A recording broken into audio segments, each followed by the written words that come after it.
Welcome friends, स्वागत है आप सभी का समृद्धि क्लासेस के ऑनलाइन प्लेटफॉर्म पर। मैं अजय वर्मा आपको साइंस पढ़ा रहा था, तो साइंस में हमने केमिस्ट्री को ओवर कर दिया था। और फिर जब आपको पता है कि आपकी राजस्थान स्टेनोग्राफर की भर्ती आ चुकी है, यह भर्ती आपकी 474 पदों पर है। सिलेबस के अकॉर्डिंग हमने केमिस्ट्री पूरे टॉपिक वाइज खत्म की है और अब हम स्टार्ट करने जा रहे हैं फिजिक्स। बिल्कुल जैसा आपके सिलेबस में दिया हुआ है टॉपिक वाइज, उसी तरीके से हम जैसे केमिस्ट्री को लेकर चले थे उसी तरीके से हम फिजिक्स को लेकर चलेंगे। केमिस्ट्री हमारी पूरी हो चुकी है और हम फिजिक्स का पहला टॉपिक उठाए हैं, जो है आपका प्रकाश का परावर्तन और इसके नियम। इस टॉपिक से रिलेटेड आपके एग्जाम में जितने भी क्वेश्चंस आते हैं या जितने भी आपकी थ्योरी है, या जब आपका एग्जाम हो तो इस टॉपिक से कोई आपका क्वेश्चन ना छूटे, इस वजह से हम इस टॉपिक को बिल्कुल अच्छे से कवर करते हुए चलेंगे। पूरा डिटेल में इसके बारे में समझेंगे। ठीक है, प्रकाश होता क्या है, इसके नियम कौन कौन से होते हैं, परावर्तन क्या होता है, अपवर्तन क्या होता है, विवर्तन क्या होता है, जितने भी हैं वो सारी चीजें इस टॉपिक में हम क्लियर करेंगे। तो आपका ये टॉपिक एक क्लास में तो खत्म होने वाला नहीं है, तो आप थोड़ा पेशेंस रखिए और चलते रहिए मेरे साथ। बाकी इस टॉपिक के बारे में हम डिटेल्स में समझेंगे। ठीक है, चलिए तो हम स्टार्ट करते हैं। पहले तो आपको जानना है कि ये जो हमारा टॉपिक है जिसके बारे में हम बात कर रहे हैं, देखिए ये हमारा टॉपिक है प्रकाश। प्रकाश होता क्या है, पहले तो आपको इसके बारे में जानना है कि प्रकाश होता क्या है। नॉर्मली जो चीजें होती हैं या जिन्हें हम देख पाते हैं वो किस वजह से देख पाते हैं, वो सब पॉसिबल है लाइट की वजह से। ठीक है, किसी वस्तु से जब लाइट टकराती है और सीधी हमारे आंखों में आती है तो हम किसी वस्तु को देख पाते हैं। या फिर आप इसे इस तरीके से कह सकते हैं, प्रकाश क्या है, एक प्रकार का साधन है जिसकी वजह से हम वस्तुओं को देख पाते हैं। ठीक है, तो वो लाइट होती है। ठीक है, जब प्रकाश किसी वस्तु पर पड़ता है, क्या देखिए, जब प्रकाश किसी वस्तु पर पड़ता है तो उस वस्तु से प्रकाश की किरणें टकराकर हमारी आंखों तक पहुंचती है, जिस वजह से हम उस वस्तु को देख पाते हैं। और प्रकाश है क्या, देखा जाए तो प्रकाश वास्तव में एक प्रकार की क्या है, एक ऊर्जा है। ठीक है, प्रकाश क्या है, लाइट की बात की जाए, प्रकाश क्या है, एक प्रकार की ऊर्जा है जो किस रूप में होती है, आपकी विद्युत चुंबकीय तरंगों के रूप में होती है। विद्युत चुंबकीय तरंगों के रूप में होती है।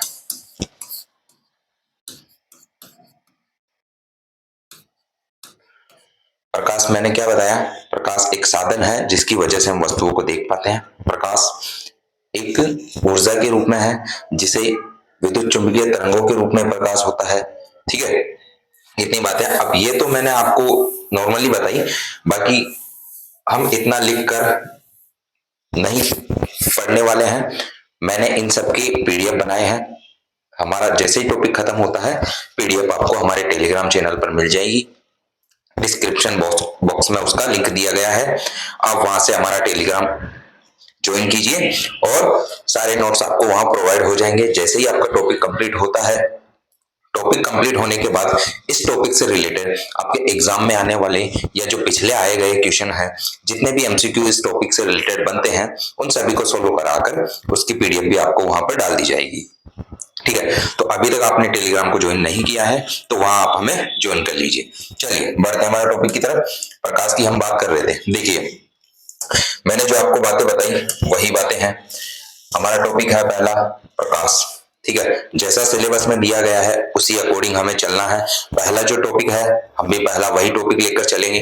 बाकी वीडियोस तो आपको बहुत मिलेंगे, लेकिन एक पूरे सीक्वेंस में और बिल्कुल आपके सिलेबस के अकॉर्डिंग सेम उसी तरीके से आपको वीडियोस प्रोवाइड किए जाएंगे।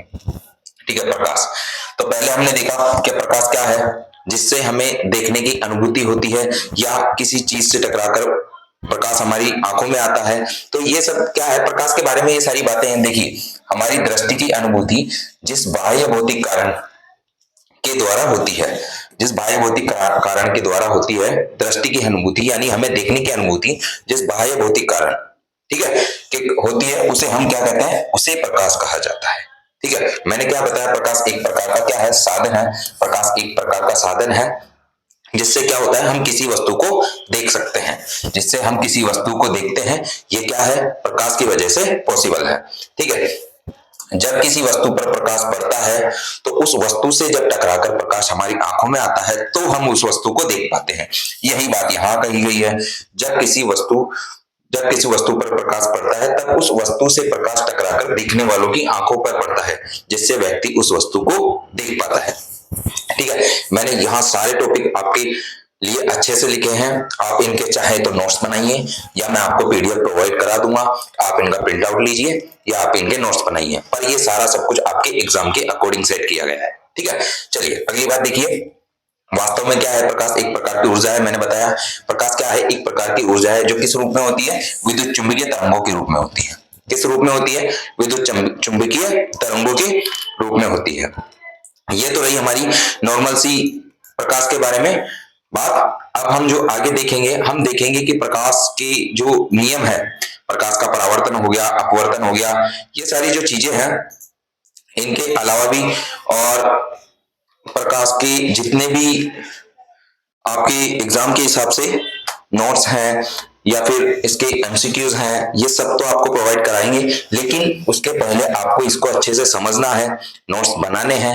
अगर आप नोट्स बनाते हैं तो बहुत अच्छी बात है, क्योंकि यदि आप लिखेंगे तो आपको पूरा याद होता चला जाएगा और आपको जब रिवीजन की बारी आएगी तो आपको इतनी दिक्कत नहीं आने वाली। ठीक है, यहां तो हमारी बात हो गई प्रकाश की। अब आपको जानना है प्रकाश की किरण जो होती है वो क्या चीज होती है। ठीक है, उसके बाद परावर्तन क्या होता है, दर्पण क्या होते हैं, समतल दर्पण क्या होता है, इन सब के बारे में थोड़ी थोड़ी नॉलेज लेते हैं। देखिए प्रकाश किरण क्या होती है, पहले बात आप ये जानिए, प्रकाश की हमने बात कर ली, अब बात करते हैं प्रकाश किरण की।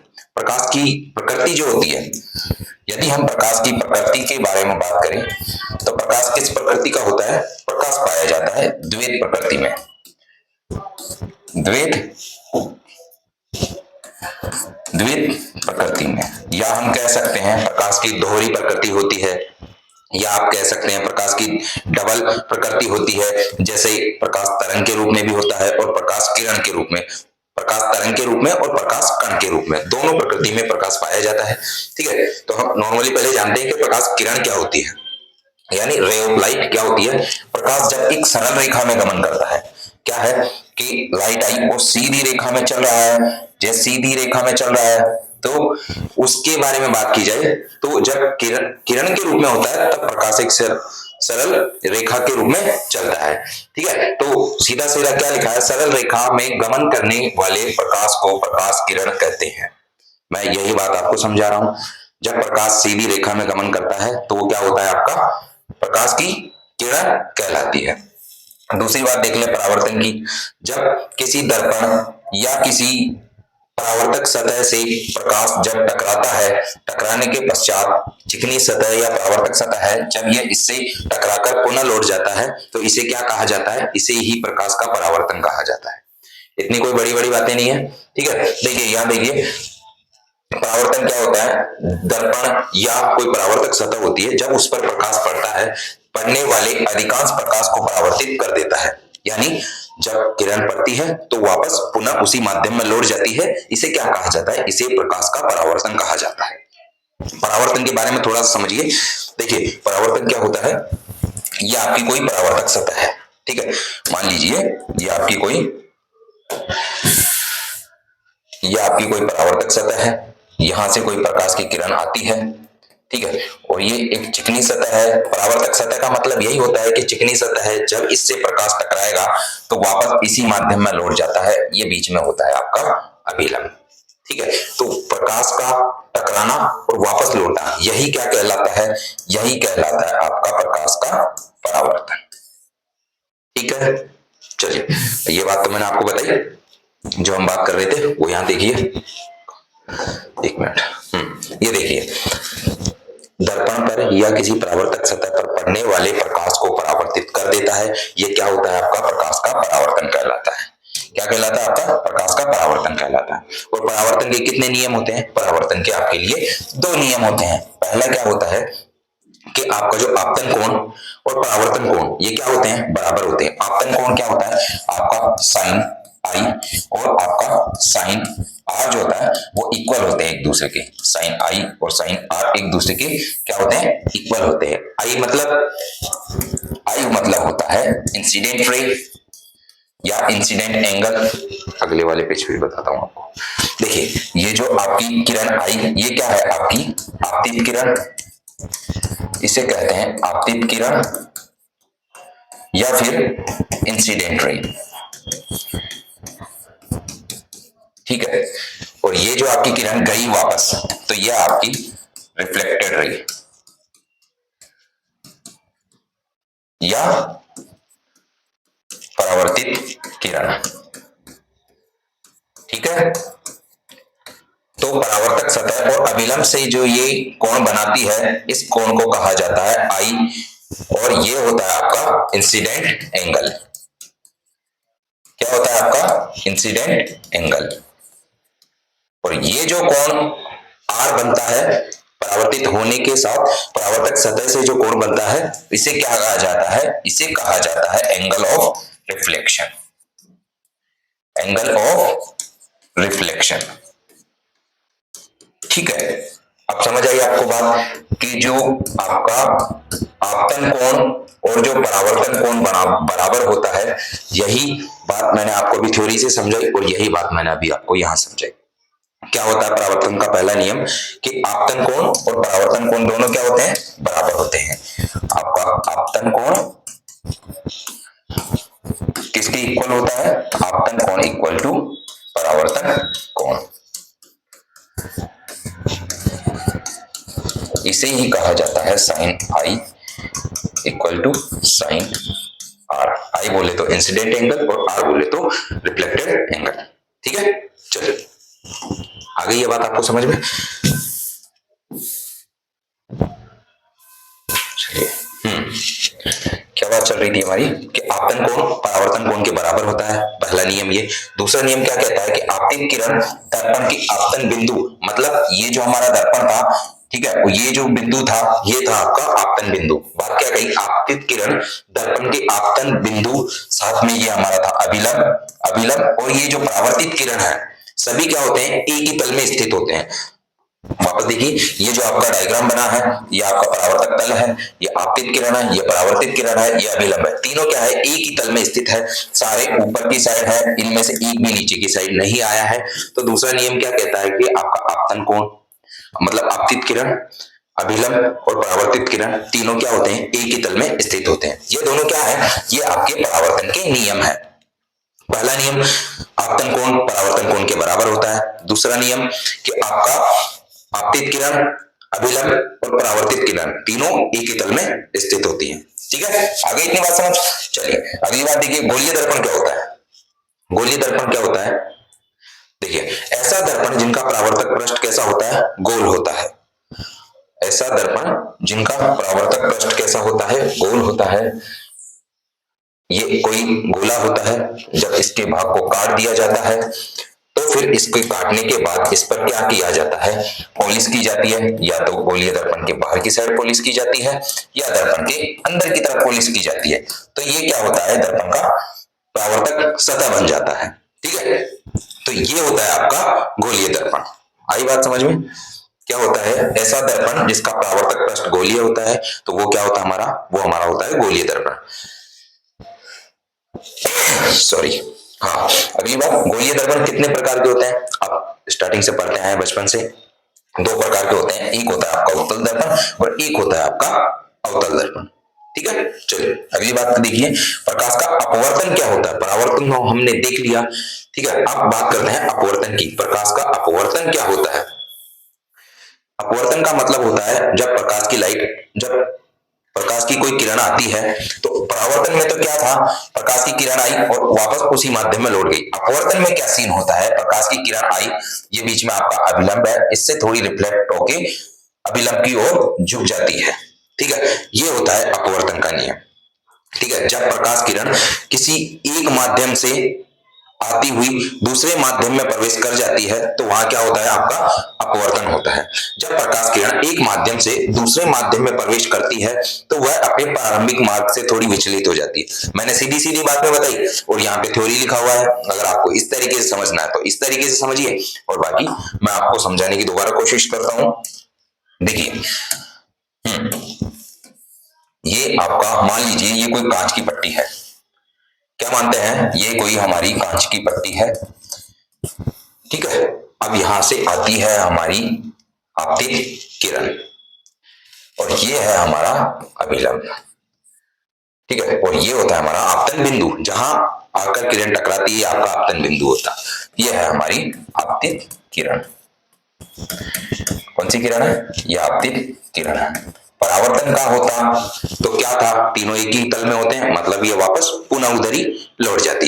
लेकिन यहां ये क्या है, आपकी वायु है, जहां आपकी किरण अभी चल रही है ये वायु है। जब ये कांच से टकराती है, कांच पर टकराती है तो ये तो आपका है विरल माध्यम, और कांच हो क्या हो गया आपका सघन माध्यम, ठीक है। इतनी बात भी आपको समझ आ रही है। जब किरण इससे टकराएगी तो वो कांच में प्रवेश कर जाएगी, ठीक है।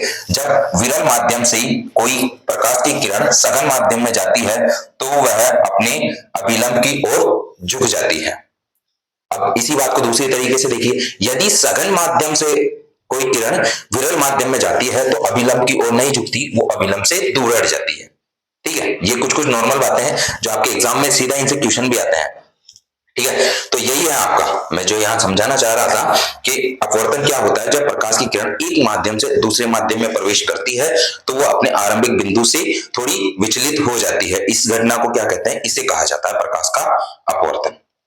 आ रही है इतनी बात समझ, चलिए बहुत अच्छे। अब हम देखते हैं प्रकाश की जो प्रकृति होती है इसके बारे में कुछ बातें जानते हैं कि प्रकाश की प्रकृति होती कैसी है। प्रकाश किरण में होता है, प्रकाश कण के रूप में होता है, या प्रकाश किरण के रूप में होता है, दोनों बातें देखते हैं। पहले हम देखते हैं प्रकाश की जो प्रकृति होती है वो कैसी होती है। प्रकाश की मैंने आपको बताया दोहरी प्रकृति होती है। दोहरी प्रकृति बोले तो प्रकाश किरण के माध्यम में भी होता है, ठीक है, और प्रकाश कण के रूप में भी होता है और प्रकाश किरण के रूप में भी होता है। किरण के रूप में कहे तो आपने ये जितने भी अभी मैंने आपको उदाहरण बताए, जैसे मैंने बताया आपको प्रकाश का अपवर्तन, ठीक है, प्रकाश का परावर्तन बताया, इसके अलावा भी प्रकाश के बहुत सारे नियम है, विवर्तन हो गया, वर्ण विक्षेपण हो गया, बहुत सारे हैं जिनमें प्रकाश क्या है एक किरण के रूप में चलता है। तो ये तो हुई आपकी प्रकाश की किरण वाली प्रकृति, ठीक है। दूसरी बात यही आपने देखा होगा सुना होगा बचपन से, फोटोन का जो सिद्धांत है, ठीक है, उसमें क्या होता है प्रकाश चलता है कणों के रूप में। प्रकाश किस रूप में चलता है, कणों के रूप में, तो वो होती है प्रकाश की कण प्रकृति, ठीक है। इसी बात को मैंने यहां लिखा है। देखिए आज प्रकाश को कुछ घटनाओं में तो क्या है तरंग के रूप में जाना जाता है और कुछ घटनाओं में कण के रूप में जाना जाता है, ठीक है। अब क्या होता है कुछ घटनाओं में प्रकाश की जो तरंग प्रकृति होती है वो प्रबल होती है, यानी प्रकाश एक तरंग के रूप में प्रदर्शित होता है, और जब वो तरंग के रूप में होता है तो उसकी जो कण प्रकृति होती है वो दबी रह जाती है और तरंग के रूप में हमें दिखाई देता है, ठीक है। उसी तरह कुछ में प्रकाश की कण प्रकृति सामने आती है, मतलब प्रकाश कणों के रूप में दिखाई देता है, तो जाहिर सी बात है जब कणों के रूप में दिख रहा है तो तरंग वाली प्रकृति दबी रहेगी, और जब किरण वाले प्रकार से दिख रहा है हमें तो कण प्रकृति दबी रहेगी। यही दोनों बातें हैं, इसी को क्या कहते हैं, इसी ही प्रकाश की दोहरी प्रकृति कहते हैं। एग्जाम में क्वेश्चन आता है, ठीक है, ध्यान रखना इस बात का। अब मैंने आपको उदाहरण भी बताया था प्रकाश का जो विद्युत चुंबकीय तरंग सिद्धांत है, ठीक है, प्रकाश का जो विद्युत चुंबकीय तरंग सिद्धांत है प्रकाश के केवल कुछ ही गुणों की व्याख्या कर पाता है। जो तरंग की बात की गई थी, रे की बात की गई थी, लाइट ऑफ रे, ठीक है, उसकी बात की गई थी, ये सिर्फ कुछ ही सिद्धांत बता पाता है। जैसे मैंने आपको बताया भी प्रकाश का परावर्तन, लाइट आई लौट गई, उसी तरीके से प्रकाश का अपवर्तन भी हो गया, या प्रकाश का सीधी रेखा में गमन हो गया, विवर्तन हो गया, व्यतिकरण हो गया, ध्रुवण होता, इन सब में तो क्या है प्रकाश की किरण प्रकृति शो होती है, ठीक है। प्रकाश के कुछ गुण ऐसे भी हैं, क्या है, प्रकाश के कुछ गुण ऐसे भी हैं जिनकी व्याख्या तरंग सिद्धांत नहीं कर पाता है, कुछ गुण हैं, जितने ये मैंने आपको एग्जांपल बताए, इन सभी में प्रकाश क्या है, किरण के रूप में होता है। कुछ गुण ऐसे होते हैं जिनकी व्याख्या ये तरंग सिद्धांत नहीं कर पाता है। उसके लिए हमें क्या होता है, जैसे प्रकाश का विद्युत प्रभाव हो गया, क्वांटम प्रभाव हो गया, इन सब के लिए हमें प्रकाश की कण प्रकृति उभर कर सामने आती है। हम देखते हैं कि इन सब सिद्धांतों में प्रकाश का कण सिद्धांत होता है। ठीक है, प्रकाश की प्रकृति कण के रूप में होती है। ठीक है, अब देखिए, इन प्रभाव की व्याख्या आइंस्टीन द्वारा प्रतिपादित प्रकाश के फोटोन सिद्धांत द्वारा की जाती है। किसके द्वारा? फोटोन सिद्धांत द्वारा। जिन की व्याख्या आपका प्रकाश का तरंग सिद्धांत नहीं कर पाता है, वहां आपका प्रकाश का कण सिद्धांत आता है, और वो कौन सा है? आपका फोटोन सिद्धांत। ठीक है, एग्जाम में ट्यूशन भी होता है, फोटोन सिद्धांत किसने दिया, तो आपको ये भी ध्यान रखना है किसके द्वारा? आइंस्टीन द्वारा प्रतिपादित किया गया था। ठीक है, प्रकाश का फोटोन सिद्धांत किसके द्वारा प्रतिपादित किया गया? आइंस्टीन के द्वारा। ठीक है, इस सिद्धांत के अनुसार क्या है, प्रकाश ऊर्जा है, मैंने बताया आपको पहले, प्रकाश एक ऊर्जा के रूप में है। तो इसमें क्या होता है, प्रकाश छोटे छोटे बंडलों के रूप में होता है। ठीक है, छोटे छोटे बंडलों या पैकेट्स के रूप में होता है। ठीक है, जिन्हें हम क्या कहते हैं, जिन्हें ही फोटोन कहा जाता है। प्रकाश क्या है, छोटे छोटे कणों के रूप में होता है, या छोटे छोटे बंडलों के रूप में, इन्हें क्या कहा जाता है? इन्हें फोटोन कहा जाता है। अब ये दोनों बातें आपको यहां से समझ आ गई कि प्रकाश तरंग के रूप में भी होता है और प्रकाश कण के रूप में भी होता है। आ गई इतनी बात समझ? प्रकाश की दोहरी प्रकृति समझ आई आपको? अब आपको कंफ्यूजन नहीं रहेगा। अगर तरंग प्रकृति की बात की जाए है तो वहां पे मैंने आपको बताया प्रकाश का परावर्तन हो गया, अपवर्तन हो गया, सीधी रेखा में चलना, विवर्तन, ध्रुवन, जो भी है, ये सारा किसके रूप में? तरंग के रूप में। और कण की बात में की जाए तो प्रकाश का कौन सा सिद्धांत? प्रकाश का फोटोन सिद्धांत। किसके द्वारा दिया गया? आइंस्टीन द्वारा प्रतिपादित किया गया। ओके, चलिए आगे बढ़ते हैं। इतनी तो बात आपने देख ली। ठीक है, अब हम देखते हैं प्रकाश की जो चाल होती है, इसके बारे में थोड़ा जानते हैं। अभी मैंने बताया ना, प्रकाश चलता है तो लाइट आती है, तो कुछ तो उसकी चाल होगी, उसके बारे में थोड़ी बात करते हैं। प्रकाश की चाल या स्पीड ऑफ लाइट। ठीक है, एक वैज्ञानिक था रोमन, उसने क्या किया, जो बृहस्पति ग्रह है, उसके जो उपग्रह है, उन उपग्रहों से वहां पर जो ग्रहण होते हैं, उनकी टाइम को मैच करते हुए इसने प्रकाश की चाल का पता लगाया। ठीक है, वही बात लिखी है। सर्वप्रथम रोमन नामक वैज्ञानिक ने क्या किया, बृहस्पति ग्रह के उपग्रहों को देखकर प्रकाश का वेग ज्ञात किया था। ठीक है, उसने बृहस्पति ग्रह के एक उपग्रह में लगने वाले दो ग्रहणों के बीच की, एक उपग्रह में लगने वाले दो ग्रहणों के बीच की अवधि को मापकर प्रकाश की चाल ज्ञात की थी। यही बात यहां लिखी है, जो बात मैंने अभी आपको बताई थी। ठीक है, अब देखिए, प्रकाश का वेग सबसे अधिक कहां होता है? प्रकाश का वेग सबसे अधिक होता है निर्वात में। ठीक है, निर्वात, फिर उसके बाद वायु, फिर बाकी और भी चीजें हैं, लेकिन प्रकाश का सबसे अधिक वेग कहां होता है? निर्वात में होता है। ठीक है, निर्वात में प्रकाश की चाल सर्वाधिक स्वीकृत मान कितना होता है? निर्वात में यदि प्रकाश की चाल की बात की जाए तो कितनी होती है? यह होती है आपकी 1,86,310 मील प्रति सेकेंड। कितनी? 1,86,310 मील प्रति सेकेंड, या कितना? 2,99,776 किलोमीटर प्रति सेकेंड। मतलब निर्वात में यदि प्रकाश चलता है तो कितना? 2,99,776 किलोमीटर चल जाएगा। कितनी देर में? सिर्फ 1 सेकेंड प्रति सेकेंड। प्रति सेकेंड में इतनी दूरी तय कर लेता है निर्वात में। निर्वात में यदि बात की जाए तो प्रकाश लगभग 3 लाख ही हो गए, 3 लाख किलोमीटर प्रति सेकंड के हिसाब से चलता है। तो उसी तरीके से यहां कर दिया, कितना? 3 इंटू 10⁸ किलोमीटर प्रति सेकंड। ये आपकी प्रकाश की चाल कहां हुई? ये हुई आपके निर्वात में। बात याद रखनी है। ठीक है, क्या बात याद रखनी है? कि जो आपकी प्रकाश की चाल है, निर्वात में प्रकाश की चाल, पता है मैं इस चीज को अलग से लिखकर क्यों बता रहा हूं, लिखा तो पीडीएफ में पूरा है, यहां क्यों बता रहा हूं? क्योंकि एग्जाम में क्वेश्चन आता है, प्रकाश की चाल अगर निर्वात में पूछी जाए कितनी कही है? 3 इंटू 10⁸। इतना तो एग्जाम में पूछा जाता है कि कितनी होती है? 3 इंटू 10⁸ किलोमीटर प्रति सेकेंड। लेकिन इसमें कुछ और बात है, वहां पे एग्जाम में जब आपको 4 ऑप्शन दिए जाते हैं, इसी तरीके से आपको 4 ऑप्शन दिए जाएंगे, सेम, लगभग सेम, एक आध कोई चेंज हो जाएगा पर लगभग 2-3 तो सेम होंगी। ठीक है, इसमें लिखा होगा मीटर प्रति सेकेंड, इसमें लिखा होगा किलोमीटर प्रति सेकेंड, है ना। इसमें और कुछ लिखा होगा जैसे किलोमीटर प्रति हावर हो गया या फिर मीटर प्रति हावर हो गया, इस तरीके से इसमें लिखा होता है। तो आपको ध्यान ये भी रखना है कि इसमें होती है आपके किलोमीटर प्रति सेकंड की बात की जा रही है, ना मीटर प्रति सेकंड ना किलोमीटर प्रति हावर, ठीक है। इसमें 3 into 10 to the power 8 kilometre प्रति सेकंड। समझ में आई ये बात? चलिए, यही बात है कि सॉरी मीटर प्रति सेकंड, सॉरी मीटर प्रति सेकंड में होता है 3 into 10 to the power 8 metre प्रति सेकंड। यदि किलोमीटर में बात की जाए तो ये आपका हो जाएगा 3 into 10 to the power 8 kilometre प्रति सेकंड। ओके, चलिए आगे बढ़ते हैं।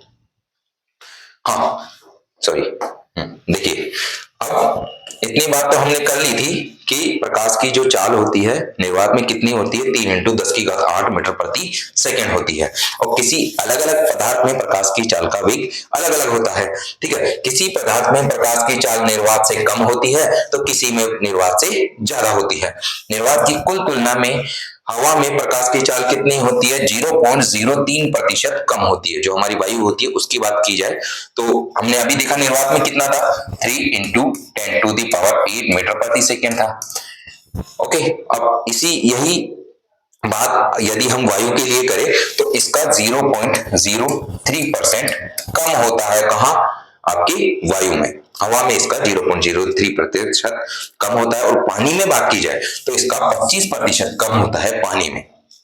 3 इंटू 10 टू दी पावर 8 है, इसका 25% कम कहां होगा, पानी में। और इसका 35% कम कहां होगा, आपके कांच में, ठीक है।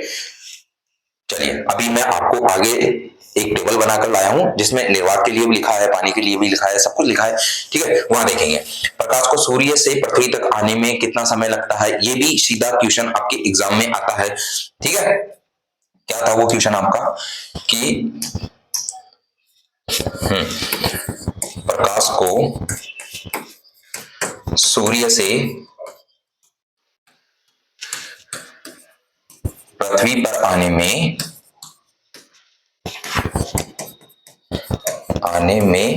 लगा समय बताइए, लगा समय। चलिए बताइए कितना होता है, प्रकाश को सूर्य से पृथ्वी पर आने में कितना समय लगता है। सीधी सीधी बात की जाए तो कितना समय लगता है, 499 सेकेंड। कितना समय लगता है आपका, 499 सेकेंड। या आप इस तरीके से कर लीजिए 8 मिनट और 19 सेकेंड। कैलकुलेट कर लीजिए इसे, चाहिए तो इसे 60 से डिवाइड कर दीजिए, सामने आपका निकल कर आएगा 8 मिनट और 19 सेकेंड। यही बात यहाँ कही गई है। देखिए प्रकाश को सूर्य से पृथ्वी तक आने में औसतन कितना, 499 सेकंड का समय लगता है। कैलकुलेट करते हैं, या फिर आप 499 सेकंड को आप इस तरीके से कह सकते हैं 8 मिनट और 19 सेकंड का समय लगता है, ठीक है। इसी तरीके से यदि चंद्रमा के लिए बात की जाए, जब चंद्रमा से परावर्तित प्रकाश धरती पर आता है तो उसे कितना समय लगता है आने में, 1.28 सेकेंड। कितना समय लगता है चंद्रमा की बात की जाए तो 1.28 सेकेंड, सूर्य की बात की जाए तो 18 मिनट और 19 सेकेंड। दोनों बातें हैं आपके लिए, सूर्य के लिए 8 मिनट 19 सेकेंड और चंद्रमा के लिए 1.28 सेकेंड, ठीक है। चलिए आगे बढ़ते हैं। ये बात तो आपने जानी ली। अब हम देखते हैं कि अलग अलग माध्यम में अगर प्रकाश की वेग की बात की जाए तो अलग अलग माध्यम में कितनी होती है, ठीक है। यहां मैंने लिखा है माध्यम और यहां लिखा है प्रकाश की चाल। दूसरी बात नोटिस की होगी आपने, मीटर प्रति सेकंड में लिखा है सारा। किसमें लिखा है, मीटर प्रति सेकंड में। तो अब ये अंडरस्टूड है, या सबके पीछे मीटर प्रति सेकंड लगाने की जरूरत नहीं है, ये सभी कैसा है, मीटर प्रति सेकंड में है। ओके, चलिए देखते हैं। यदि निर्वात में बात की जाए, निर्वात में मैंने आपको बता ही दिया 3 into 10 to the power 8 metre प्रति सेकंड होता है निर्वात में। पानी की बात की जाए तो पानी में कितना होता है, 2.25 into 10 to the power 8 metre प्रति सेकंड। कहां की बात की है, पानी की। उसी तरीके से यदि तारपीन का तेल होता है उसकी बात की जाए तो उसमें कितना होता है, 2.04 into 10 to the power 8 metre प्रति सेकंड, ठीक है। प्रकाश की वेग की बात की जा रही है, प्रकाश की चाल की बात की जा रही है, 2.04 into 10 to the power 8 metre प्रति सेकंड कहां होता है आपका, तारपीन के तेल में। वहीं कांच की बात की जाए, कांच के लिए कितना होता है, मैंने अभी बताया था ना, जो निर्वात में है उससे कितना प्रतिशत कम होता है, उससे कम होता है 25%, ठीक है। तो कितना होता है कांच में 2 × 10⁸ मीटर प्रति सेकंड। उसी तरीके से रॉक सॉल्ट की बात की जाए, इसमें होता है 1.96 × 10⁸ मीटर प्रति सेकंड। नायलॉन की बात की जाए, नायलॉन एक रेशा है, उसकी बात की जाए तो 1.96 × 10⁸ मीटर प्रति सेकंड। ये सारी टेबल आपको पीडीएफ में मिल जाएगी, वहां से आप इसे देख लीजिएगा। ठीक है, सभी माध्यम के लिए अलग अलग लिखा गया है। ठीक है, चलिए आगे देखते हैं। इतने तो बात हो गई। अब हम कुछ सिद्धांत देखते हैं कि प्रकाश की जो तरंग सिद्धांत है, प्रकाश का कण सिद्धांत है, किसने दिया, कब दिया, कैसे, क्या है, वो सारी बातें जानते हैं। कि सबसे पहले क्या है, न्यूटन ने बताया कि जो प्रकाश होता है वो किस रूप में होता है, सफेद किरण के रूप में, यानी सफेद तरंगों के रूप में होता है। सफेद प्रकाश सभी रंगों से मिलकर बना होता है। जो सफेद वाला प्रकाश होता है, न्यूटन ने बताया कि जो श्वेत प्रकाश होता है, आपने देखा होगा स्कूल टाइम पे, आपने बहुत किया होगा, ये प्रिज्म रखा है, वहां पे लाइट डाली और ये 6-7 कलर यहां से निकल के आए। ठीक है, तो ये सफेद प्रकाश होता है जो किससे मिलकर बना होता है, रंगों से मिलकर बना होता है। ठीक है, यही बात है कि न्यूटन ने बताया कि जो सफेद प्रकाश होता है वो सभी रंगों के प्रकाश से मिलकर बना होता है। और न्यूटन ने क्या बताया कि प्रकाश क्या है, बहुत सूक्ष्म कणों से बना हुआ है। ठीक है, बहुत सूक्ष्म कणों से बना हुआ है और एक सीधी रेखा में गमन करता है, यानी तरंग सिद्धांत दिया। ठीक है, क्या बात कही कि प्रकाश, जो श्वेत प्रकाश है वो सभी प्रकार के रंगों से मिलकर बना होता है, और क्या बात कही, अत्यंत सूक्ष्म कणों से मिलकर बना होता है और एक तरंग के रूप में फ्लो करता है। ठीक है, अगली बात हाइजेन आया। हाइजेन ने क्या कहा कि हाइजेन ने प्रकाश का तरंग सिद्धांत दिया, वही जो न्यूटन ने बात कही थी, हाइजेन ने प्रकाश का तरंग सिद्धांत दिया। अगर तरंग सिद्धांत की बात एग्जाम में पूछी जाए तो किसने दिया, हाइजेन ने। इसने बताया कि प्रकाश किस रूप में होता है, तरंगों से बना होता है। ठीक है, फिर सन 1800 में थॉमस यंग ने बताया कि जो प्रकाश का व्यतिकरण होता है, यानी इंटरफेरेंस ऑफ लाइट का सिद्धांत किसने दिया, आपके थॉमस यंग ने। याद रखना है कि प्रकाश के व्यतिकरण का सिद्धांत, प्रकाश के व्यतिकरण का सिद्धांत किसने दिया, थॉमस यंग ने। सीधा सीधा एग्जाम में क्वेश्चन हो जाता है, थॉमस यंग। क्या दिया इसने, प्रकाश का व्यतिकरण का सिद्धांत, प्रकाश का व्यतिकरण का सिद्धांत। आगे कहानी समझ में किसने दिया, थॉमस यंग ने। और दिखाया कि जो दो प्रकाश किरण पुंज होते हैं, जब ये आपस में टकराते हैं तो एक निश्चित परिस्थिति में क्या करते हैं, एक दूसरे को समाप्त कर देते हैं। ठीक है, यही बात लिखी है। अधिकांश वैज्ञानिकों ने क्या किया, यंग ने जो ये प्रकाश का व्यतिकरण का सिद्धांत दिया, इसका क्या मान लिया कि ठीक है भाई, तुम्हारे सिद्धांत में क्या है, सत्यता है, हमने प्रमाण मान लिया, हो गई ये बात। ठीक है, अब फिर सन 1864 में क्या हुआ, मैक्सवेल आए। मैक्सवेल ने क्या दिया, विद्युत चुंबकत्व का गणितीय सिद्धांत दिया। किसने, मैक्सवेल ने। ये जितने सिद्धांत है आप इन्हें याद रखिएगा, पूरी थ्योरी याद रखे ना रखे, पर ये जरूर याद रखिए, प्रकाश का व्यतिकरण का सिद्धांत किसने दिया, थॉमस यंग ने। और विद्युत चुंबकीय का सिद्धांत, विद्युत चुंबकत्व का सिद्धांत किसने दिया, मैक्सवेल ने। बस इतनी सी बातें हैं, नॉर्मल नॉर्मल छोटी। बाकी पीडीएफ और जब इनके क्वेश्चंस होंगे सारी बातें आपके सामने आ जाएगी। इस सिद्धांत के अनुसार क्या था, विद्युतीय जो क्षेत्र था वो क्या है, चुंबकीय क्षेत्र में बदलते स्वरूप के कारण जो प्रकाश उत्पन्न होता है, जो आपका विद्युत क्षेत्र था और जो चुंबकीय क्षेत्र का बदलता हुआ स्वरूप था, उनके कारण जो प्रकाश उत्पन्न होता है वही तरंगों के रूप, तरंगों की गति के लिए क्या होता है, उत्तरदायी होता है। यही बात इन्होंने कही है। ठीक है, चलिए बाकी एक दो टॉपिक्स और हैं इससे रिलेटेड। अगली बात देखिए, क्वांटम यांत्रिकी यानी क्वांटम मैकेनिक्स। ठीक है, सन 1900 में किसने दिया, मैक्स प्लांक ने। किसने, मैक्स प्लांक ने एक समीकरण दिया था और उसमें कहा था किसी भी गर्म सतह से जो प्रकाश उत्सर्जित होता है, जैसे कोई भी गर्म सतह हो गई, उससे जो प्रकाश उत्सर्जित होता है उस प्रकाश के प्रायोगिक आंकड़ों से मेल खाता था। उन्होंने अनुभव किया कि सतह का प्रकाश में ऊर्जा की छोटी मात्रा होती है, जो जिस सतह से प्रकाश उत्सर्जित होता है उसमें क्या होती है, ऊर्जा की छोटी मात्रा होती है। और जब ऊर्जा की मात्रा एक निश्चित मात्रा में होती है, उसे क्या कहा इन्होंने, उसे इन्होंने कहा क्वांटम। क्या था क्वांटम मैकेनिक्स कि जब प्रकाश किसी सतह से, गर्म सतह से निकलता है तो वो छोटे ऊर्जा के रूप में होता है, ऊर्जा की एक छोटी मात्रा के रूप में होता है। ठीक है, और उसी निश्चित मात्रा को इन्होंने क्या कहा, क्वांटम मैकेनिक्स। ठीक है, यानी क्वांटम यांत्रिकी, यही बात है। चलिए अगली बात देखिए, 1905 में क्या हुआ, आइंस्टीन ने एक तथ्य का उद्घाटन किया। उसे क्या कहा गया, उसे कहा गया प्रकाश का क्वांटाइज्ड। क्या कहा, प्रकाश का क्वांटाइज्ड। ठीक है। प्रकाश छोटे छोटे ऊर्जा समूह में आता है, ठीक है, जिसे क्या कहा जाता है, जिसे क्वांटा कहा जाता है। छोटे छोटे समूह में है तो उसे क्वांटा कहा गया। और प्रकाश जब ऊर्जा समूह की परिकल्पना से उसके कणों का प्रमाण होता है तो उसे क्या कहा, प्रकाश के इन कणों को हमने क्या नाम दे दिया, इन्हें क्या कह दिया गया, फोटोन कह दिया गया, फोटोन कह दिया गया। ये सारी बातें आपकी थी प्रकाश के बारे में, प्रकाश की प्रकृति के बारे में, प्रकाश के जितने नियम है। टॉपिक छोटा सा नहीं है, जब आपके सिलेबस में ऐड किया है तो मतलब एक लंबा टॉपिक है और एक क्लास में, 2 क्लास में आपका खत्म नहीं होने वाला है। थोड़ा आपको अच्छे से पेशेंस रख के साथ में चलते रहना है, हो जाएगा। ये सारी बातें हमने प्रकाश के बारे में कर ली, ठीक है। अब प्रकाश से रिलेटेड ये है आपका एक सूची छिद्र कैमरा। आपने देखा होगा पुरानी क्लास, जब आप छोटी क्लास में थे 8, 9, 10 में, तो उनकी बुक्स में आया करता था पिन होल कैमरा यानी सूची छिद्र कैमरा। इसमें क्या होता है, एक आयताकार बॉक्स होता है, एक आयताकार बॉक्स होता है, ठीक है। उसमें यहाँ पर एक छेद होता है, यहाँ जो पीछे की सतह है इसको काला पेंट कर दिया जाता है।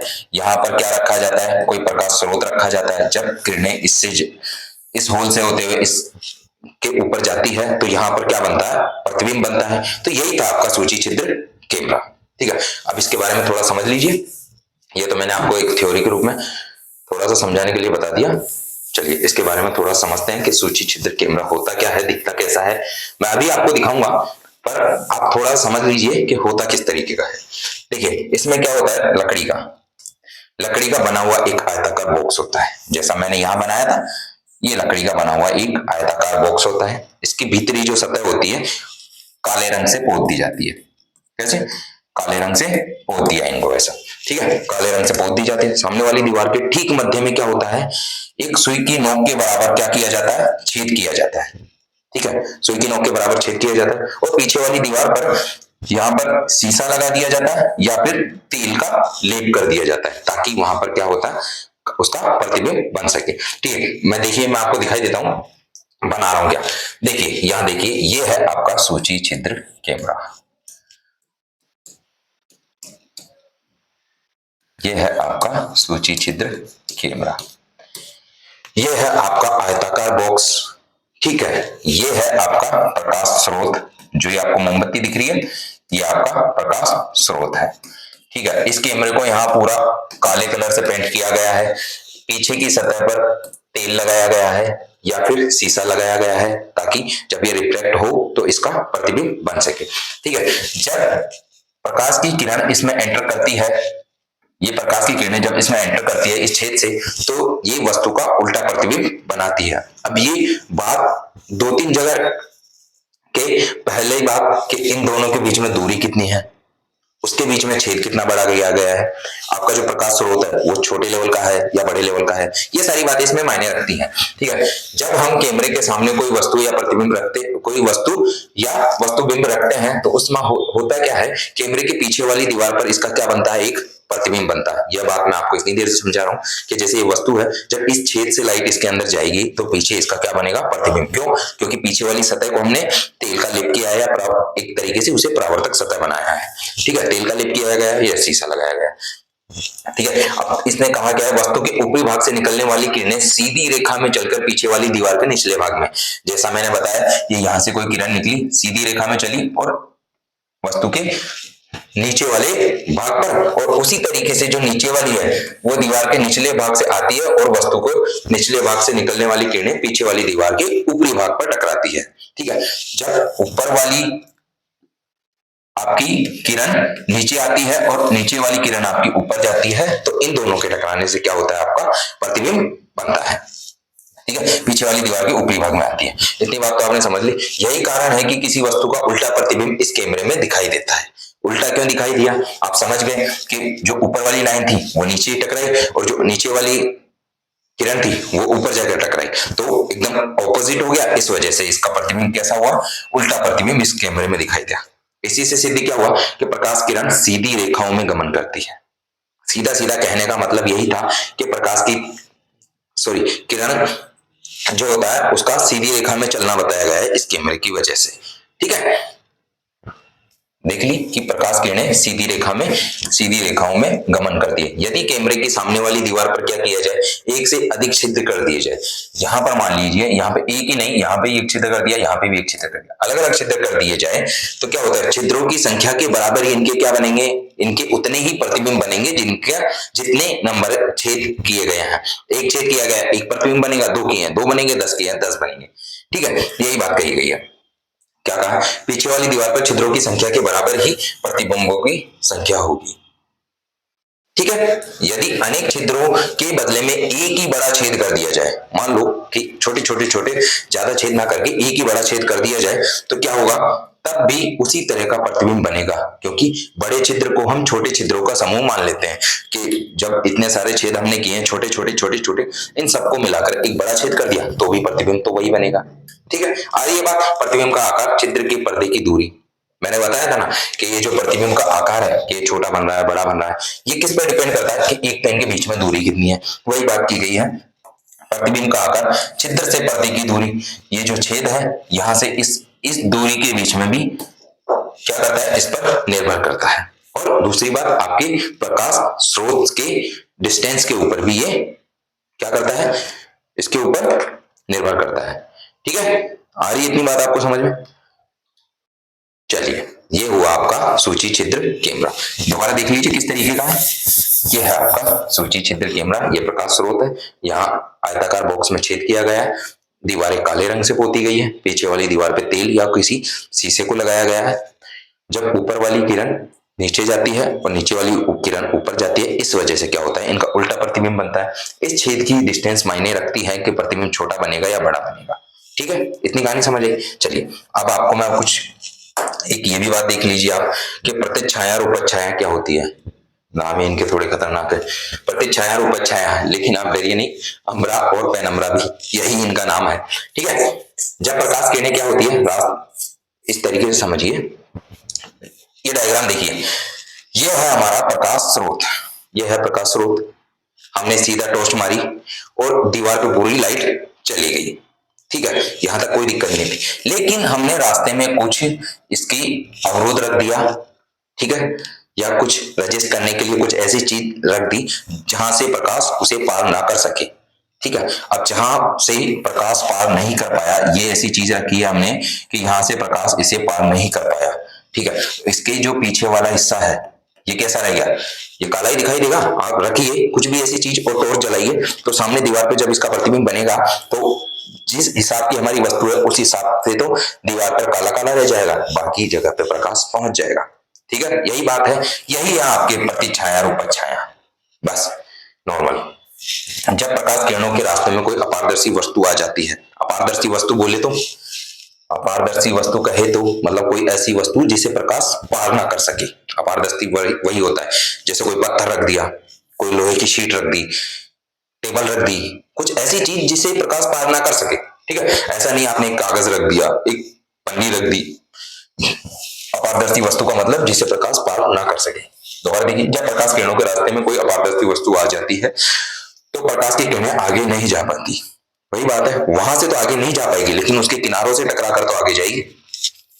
वस्तु के आगे पर्दा रहने पर पर्दे पर जो प्रकाशित भाग के बीच कुछ भाग ऐसा होता है जो काला दिखाई देगा। फिर जहां से प्रकाश जा नहीं पाया वहां से क्या होगा, वो भाग अंधकार में रह जाता है। तो इस भाग को क्या कहा जाता है, इसे छाया कहा जाता है। नॉर्मल बात है, आपको पता है ये बात।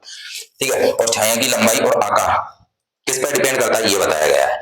एक तो प्रकाश के उद्गम पर, प्रकाश के उद्गम बोले तो प्रकाश स्रोत है, वहां से कितना प्रकाश निकल रहा है। पता चले आपने इतनी सी टॉर्च ली है और रास्ते में अवरोध जो रखा है वो इतना बड़ा रखा है, वो सीधा उसी से टकरा कर रह जाएगा। ठीक है, तो आपको स्रोत भी उस तरीके का, मतलब बात वही कही गई है, प्रकाश के उद्गम पर एक तो डिपेंड करता है, दूसरा अपारदर्शी वस्तु के आकार पर। अब आपको पता चले आपने इतनी बड़ी टॉर्च ली है और इतनी सी अपारदर्शी वस्तु रखी है, क्या ही दिखेगा सामने पर्दे पर। ठीक है, तो दूसरी बात किस पर डिपेंड करता है, अपारदर्शी वस्तु के आकार पर, तथा प्रकाश के उद्गम तथा वस्तु के बीच की डिस्टेंस के कितना दूरी पर रखा गया है। जैसे मान लीजिए ये दीवार है, ये वस्तु है, इधर से लाइट आ रही है और आपने बिल्कुल दीवार के सटा के ही रखा है, तो क्या ही दिख जाएगा उधर में, पीछे का हिस्सा तो आपको दिखेगा भी नहीं कि काला भी हुआ है, और बाकी जो लाइट है वो पूरे पे दिखेगी, लेकिन आपने दूर रखा है तो आपको दूर से भी साफ दिखता रहेगा कि थोड़ा सा हिस्सा काला है, बाकी सारे पे लाइट है। तो इन तीनों चीजों पर क्या करता है, इन तीनों चीजों पर आपका ये डिपेंड करता है कि कितनी जगह पर छाया रहेगी और कितनी जगह पर प्रकाश रहने वाला है। ठीक है, अगली बात देखिए, जब प्रकाश का उद्गम बिंदुवत हो, मान लीजिए इन्होंने ये भी बात कही है, मान लीजिए जब प्रकाश का उद्गम कैसा हो, अगर प्रकाश का बिंदुवत उद्गम मतलब समझ रहे हैं, एकदम पॉइंट के जैसा हो, तो उससे बनने वाली तरंगों की छाया में एक जैसा अंधकार रहता है। क्या कहा है, जब प्रकाश का उद्गम कैसा हो, बिंदुवत हो, तो उससे बनने वाली जो तरंगे हैं उनका एक जैसा अंधकार होता है, उनका अंधकार एक जैसा होता है। जब प्रकाश के उद्गम का विस्तार रुकावट की अपेक्षा बड़ा हो, मतलब जो हमने अवरोध रखा है उसकी अपेक्षा बड़ा हो प्रकाश का उद्गम, तो क्या होता है, छाया के मध्य भाग में प्रकाश एकदम नहीं पहुंचने के कारण वहां तो क्या हुआ, वहां अंधेरा हुआ, और जहां जहां प्रकाश पहुंचा है वहां उजाला हुआ। तो ये क्या होता है, अंधकार पूर्ण रहता है, पूर्ण अंधकार रहता है, तो ये प्रत्यक्ष छाया कहलाता है। और जिस भाग में अंततः प्रकाश पहुंचता है उसे क्या कहा जाता है, उसे उपज छाया कहा जाता है। सीधी सीधी बात है कि जहां पर आपका अंधेरा रह गया वो आपका क्या कहलाया, वो आपका अम्बरा। क्या कहलाया, आपका अम्बरा। अम्बरा बोले तो प्रत्यक्ष छाया, और जहां उजाला पहुंच गया है ये आपका क्या कहलाया, ये आपका कहलाया पेनम्बरा, बोले तो उपज छाया। ये सारी बातें हम प्रकाश के बारे में कर रहे हैं अभी तक। बाकी एक तरीके से मान लीजिए खाली इंट्रोडक्शन है इसका, बाकी जो क्लासेस चलेंगी वो थोड़ी सी लंबी होगी, पेशेंस रखिए, अच्छे से पढ़िए, बहुत अच्छे से समझ आएगा। इतनी बातें हमारी खत्म हो गई। सूर्य क्षेत्र केंद्र देख लिया, अम्बरा पेनम्बरा देख लिया, थोड़ा जो आप बचपन से देखते आए कि सूर्य ग्रहण हो गया, चंद्र ग्रहण हो गया, उसके बारे में थोड़ा जान लेते हैं ये क्या होता है। ये देखिए, अब एग्जाम में सीधा सीधा क्वेश्चन आता है कि सूर्य ग्रहण किस वजह से होता है और चंद्र ग्रहण किस वजह से होता है। सूर्य ग्रहण कब होता है, या तो ऐसा घुमाया जाता है कि पृथ्वी बीच में आ जाए या चंद्रमा बीच में आ जाए। ठीक है, इन दोनों को अच्छे से क्लियर कीजिए। यहाँ पे देखते हैं कि पहले देखते हैं सूर्य ग्रहण के बारे में, सोलर एक्लिप्स के बारे में, जब सूर्य और पृथ्वी के बीच, ये देखिए ये है आपका सूर्य ग्रहण, ये जो पहला वाला है सोलर एक्लिप्स, ये आपका सूर्य ग्रहण है। इसमें क्या बताया गया है, ये आपकी पृथ्वी है, जब पृथ्वी और सूर्य के बीच चंद्रमा आ जाता है। ये लाइन नोटिस करने वाली है, ये आपको ध्यान में रखनी है। जब सूर्य और पृथ्वी के बीच क्या आ जाए, चंद्रमा आ जाए, तो क्या होगा, आपका सूर्य ग्रहण होगा। मान लीजिए वो जैसे ही आपका छाया प्रत्यक्ष छाया था उसी तरीके का प्रिंसिपल है। देखिए ये आपका सन है, यहां से लाइट आई है ना, अब यहाँ पे आ गया आपका मून, ये आपका मून आ गया, यहां से लाइट आई तो सही आई, ये हमारी अर्थ थी, ठीक है, लेकिन यहाँ पर पूरी नहीं पड़ पाई। तो यहाँ पर इस हिस्से से हमें देखते हैं तो हमें ऐसा लगता है कि सूर्य पूरा नहीं दिख पाया हमें, ठीक है, तो इसी को क्या कह दिया, इसी को सूर्य ग्रहण कह दिया। ठीक है, सब साइंस है।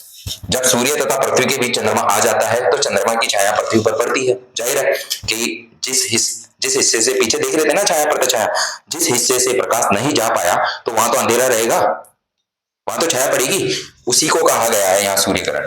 उस भाग में सूर्य नहीं दिखाई पड़ता है, तो ये हो गया आपका सूर्य ग्रहण, इसे ही सूर्य ग्रहण कहते हैं। और ऐसी स्थिति कब होती है, आपकी अमावस्या के दिन होती है। होता है ना भूतों वाली पिक्चरों में, वैसी वाली बात है, समझा।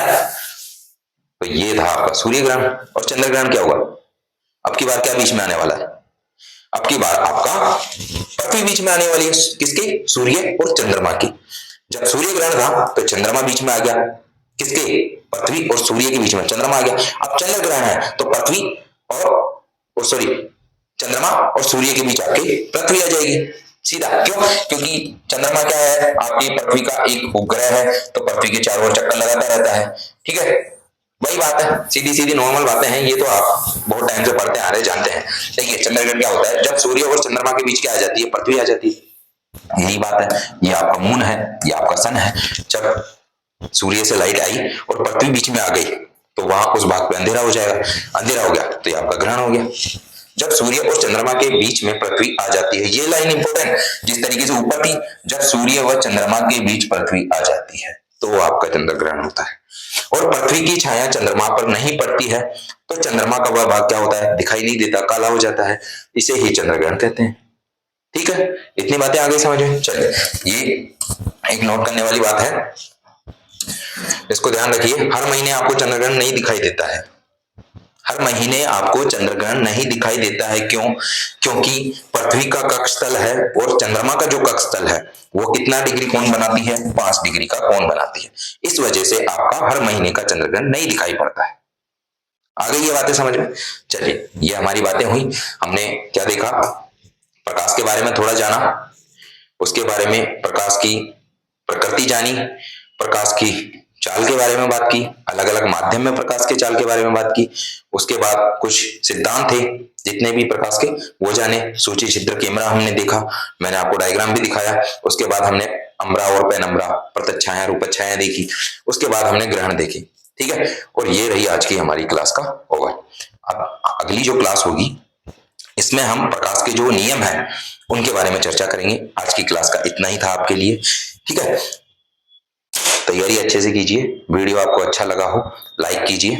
जो भी दोस्त आपके तैयारी कर रहे हैं, साइंस पढ़ना चाहते हैं तैयारी के हिसाब से या नॉर्मली भी, इतनी कोई बातें नहीं है, तो आप उन्हें शेयर कर दीजिए। और यदि आप हमारे चैनल पर नए हैं, चैनल को सब्सक्राइब कर लीजिए। हमारी जो राजस्थान स्टेनोग्राफर की भर्ती है, इसी भर्ती के लिए पूरा सिलेबस चलेगा, मैं उसी के लिए लेकर चलने वाला हूं। मेन टारगेट वही है, राजस्थान स्टेनोग्राफर भर्ती के लिए बिल्कुल टॉपिक वाइज जैसा सिलेबस में टॉपिक दिए गए हैं उसी तरीके से पूरे से टॉपिक को एकदम ब्रीफ में खत्म करेंगे पूरा तरीके से। समझ रहे आप? तो ये तो हमारा इंट्रो था आज का, एक तरीके से मान लीजिए इस टॉपिक का इंट्रो है ये। बाकी टॉपिक के जो नियम है, कहा था ना टॉपिक में लिखा हुआ था प्रकाश का परावर्तन व इसके नियम, तो ये तो एकदम प्रकाश ये मान लीजिए। अब इसके नियम आगे वाली क्लासों में देखेंगे। आज की क्लास आपके लिए इतनी है। वीडियो को लाइक कीजिए, दोस्तों के साथ शेयर कीजिए, चैनल पर नए हैं सब्सक्राइब कीजिए। बाकी मिलेंगे हमारे नेक्स्ट वीडियो में। Thank you friends.